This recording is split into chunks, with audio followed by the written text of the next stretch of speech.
This video is my review of the Diverge, the bike Rutland Cycling sent to me as my second bike this year. I've had a lot of fun with this bike, and so let's get to it. But I'm going to break this video down into three parts. My thoughts on this bike in particular, my thoughts on gravel riding because I'm new to that, as well as my setup that you see here. So last weekend I went on an overnight adventure with the WTF Explorers organized by Catherine and Adeline, and this is the exact setup. I've left it, I came home, I put it in the bike room, and now I've got a very muddy bike in my kitchen. So to start with, gravel riding. I wanted to get into off-road riding in preparation for the mountain biking I'll be doing in Whistler and Vancouver this September. So just to get a feel for the different skills and all of that required when you're off-road riding. And I thought gravel biking would be closer to road cycling and give me that first step into that, a nice first step. And it did. I got used to feeling, my wheels sort of move out from under me and the back more than I would on a road ride, and learning to, control my speed in the corners and at the right time, learning about air pressure and PSI in my tires. It is like being a kid again. You go out exploring and adventuring and not worrying about, speeds and all of that. So absolutely had a blast, enjoyed it.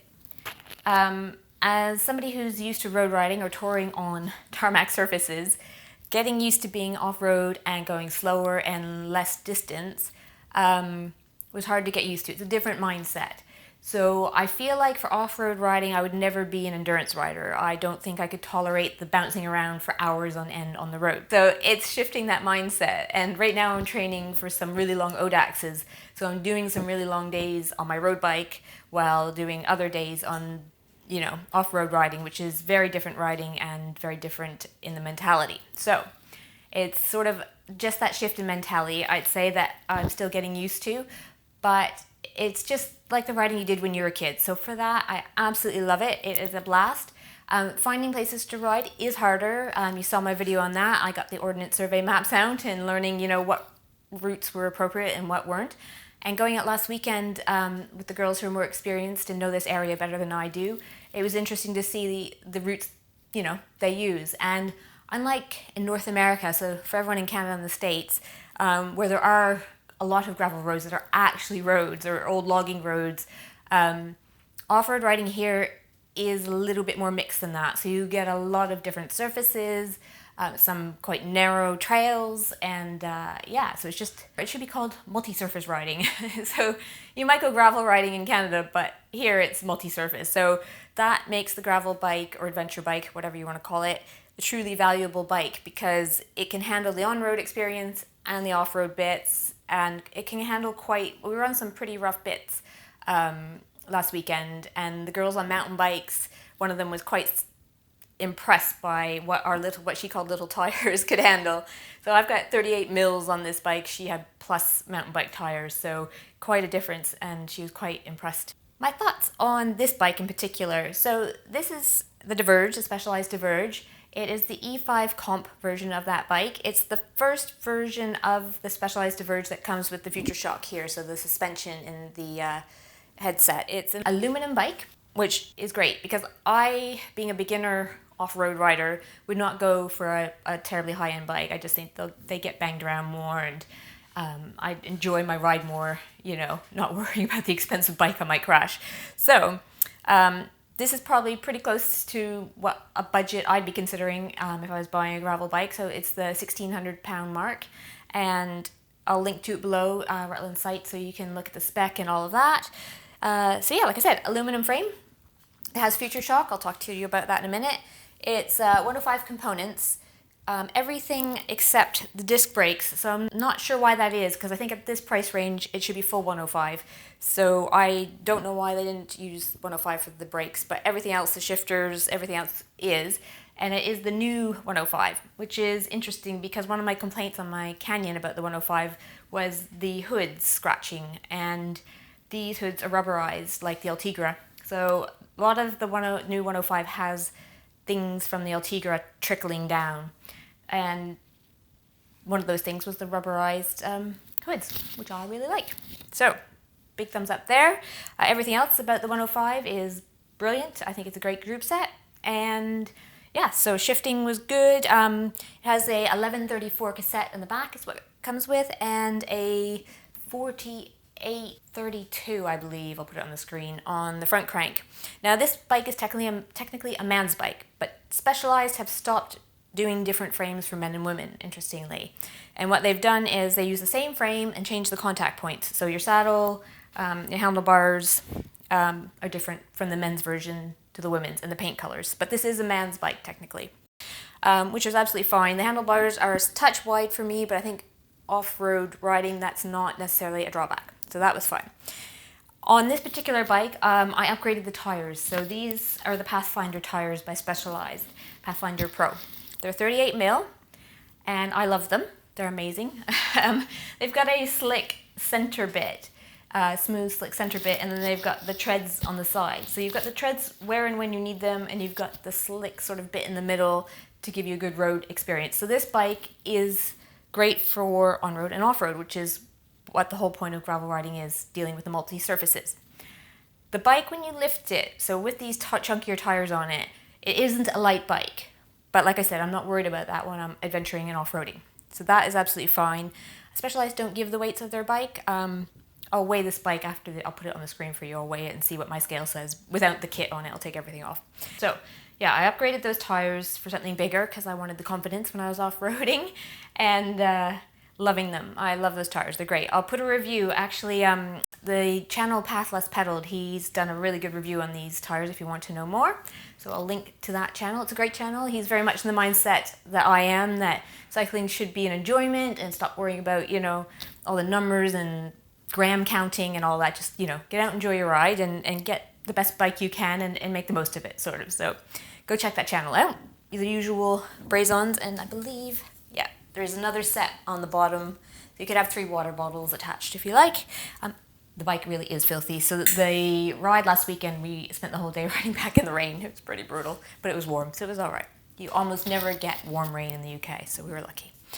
The Future Shock. All right, so Future Shock, I think I can show you here. Move my helmet. So if you can see, there is movement there. So there's different thoughts about suspension. Obviously, mountain bikes, the suspension is in the fork, but hydraulic suspension is pretty weighty.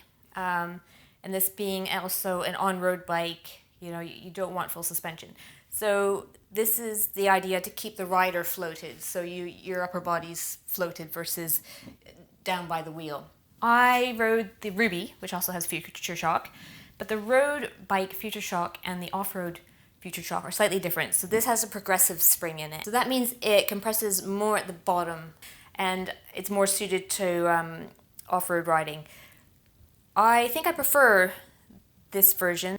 Road version on the Ruby is more springy, but there's a couple things to remember about the Future Shock. There's 3 different suspensions you can choose from in firmness. So if you don't want any bobbing at all, you could go firmer. And also who's riding it matters. So someone who's larger than me may find it bobs more, especially if they stand up in the saddle going uphill or something, than I would, because they're heavier on top and they're putting more pressure down onto the handlebars, so it would bob more. When I don't stand up a lot when I climb, but when I do, I didn't notice any bobbing on this bike. But if I'm standing up, I'm pretty much just worried about pushing the pedals, so not necessarily paying attention. But in that sense, it didn't affect me on my rides as far as climbing. As far as taking out the bumps, it is really good. I think you need to keep in mind a couple of other things when you're off-road riding. Is the pressure in your tires is really important to help aid that as well. But I really appreciated it on the Ruby to take the buzz out of the road, especially chip-sealed roads. And the same with this bike. Anything that can help reduce that fatigue from the constant jarring of a buzzy road is great. And then this took the edge off some of the worst of the bumps. So it's really appreciated.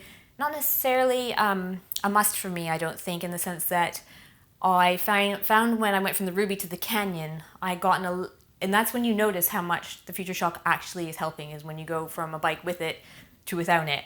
But then I just had to remember to keep my arms relaxed a little more and use my elbows a little more. So it's keeping in good habits like that, the pressure in your tires, keeping up, the right pressure in your tires for the conditions, and all of that. Feature Shop definitely helps, and it's definitely nice to have. So there is something called Redshift Stem, and they have a different way to manage flex and keeping the vibrations dampened for your handlebars. So again, Pathless Pedal did a great review on these two systems, comparing them. So I'll link it there, or down there in the description. Go check it out. He did a really good job comparing them. He's a lot more experienced off-road riding than I am, so it's probably a good channel if you're interested in that. He does a lot of gravel riding. This bike has mechanical brakes rather than hydraulics. So my thoughts on that are, everyone said, oh, hydraulics are better and they're more powerful. And my touring bike has mechanical disc brakes.